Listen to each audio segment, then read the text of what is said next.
पूर्व रक्षा मंत्री भारत सरकार माननीय मुलायम सिंह यादव के आकस्मिक निधन पर गोला नगर में पूर्व विधायक विनय तिवारी के आवास पर समाजवादी पार्टी के पदाधिकारियों एवं कार्यकर्ताओं ने एक श्रद्धांजलि सभा का आयोजन किया। जनपद लखीमपुर खीरी गोला गोकरणनाथ स्थानीय मोहम्मदी रोड स्थित पूर्व विधायक गोला विनय तिवारी के आवास पर विनय हाल में आज पूरे दिन माननीय नेता मुलायम सिंह जी को श्रद्धांजलि देने वाले कार्यकर्ताओं का तांता लगा रहा। विधानसभा प्रभारी काशी विश्वनाथ तिवारी, विजय पाठक, कनक तिवारी, गौस मोहम्मद, इदरीस, हजरत अली मंसूरी सहित सैकड़ों सपा कार्यकर्ताओं ने श्रद्धांजलि दी। कवि श्रीकांत तिवारी ने माननीय नेता मुलायम सिंह यादव जी को युग पुरुष बताते हुए कहा कि वह युगदृष्टा और कुशल राजनीतिज्ञ थे। उनकी कमी प्रदेश और देश को हमेशा खलती रहेगी। आमिर इकबाल की रिपोर्ट।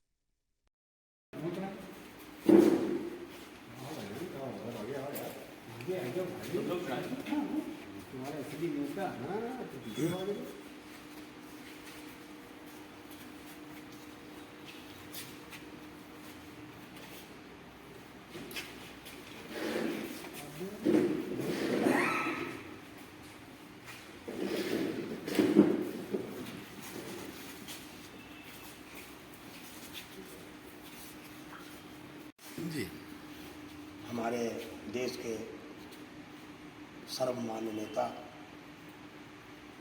आदरणीय मुलायम सिंह यादव जी सशरीर हमारे बीच में नहीं है। महात्मा तुलसीदास ने ऐसे व्यक्तित्व के लिए एक पंक्ति लिखी है, विछुरत एक प्राण हर ले। ऐसे व्यक्ति जब बिछुड़ते हैं तो ऐसा लगता है शरीर के अंदर एक रिक्त पैदा हो गया है। ये शरीर के अंदर ही नहीं, पूरे देश में जो राजनीतिक रिक्तता पैदा हो गई है आज। और ये एक ऐसे नेता थे कि कोई भी पार्टी के लोग होते उनको नेताजी कहकर ही बुलाते थे। नेताजी का जो लक़ब है वो या तो सुभाष चंद्र बोस के लिए कहा गया देश की आज़ादी के पूर्व, और देश की आज़ादी के बाद में यदि कोई नेताजी जो शब्द आया है वो आदरणीय मुलायम सिंह के लिए आया। आज वो हमारे बीच में नहीं है। बड़े किस्से हैं उनके, साहित्यकारों के लिए भी उन्होंने दामोदर सरोवर विद्रोही जब इटावा के मंच पर थे तब मात्र वो विधायक हुआ करते थे। तो सन 67 में पहली बार वो विधायक हुए थे और साइकिल पर कैरियर पर बैठ के उनके मित्र थे दर्शन सिंह यादव, वो उनको लेकर जाए थे। और हर गांव में चूँकि आर्थिक रूप की संपन्नता नहीं थी तो एक एक रुपया हर व्यक्ति से, हर घर से 1 रुपया लेके वो ये कहते थे कि हम इसको ब्याज सहित पूरा देंगे।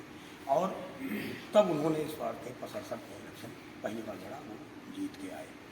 उनके गुरु आदरणीय नथू सिंह जी जो पहले विधायक रहा करते थे जसवंत सिंह ने, उन्होंने इनकी पहलवानी को देखकर इनको शिष्य बना दिया था। सोचा था कि ये आगे चल के भविष्य में एक बहुत बड़ा लीडर ये देश का होगा।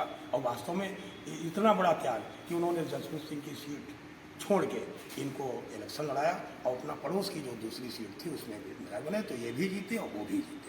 एक बहुत बड़ा व्यक्तित्व हमारे बीच में नहीं है। तो दामोदर सरोवर विद्रोही जब बोल रहे थे तो उनका बहुत बड़ी रचना उसमें है, भारत की गद्दी सावधान।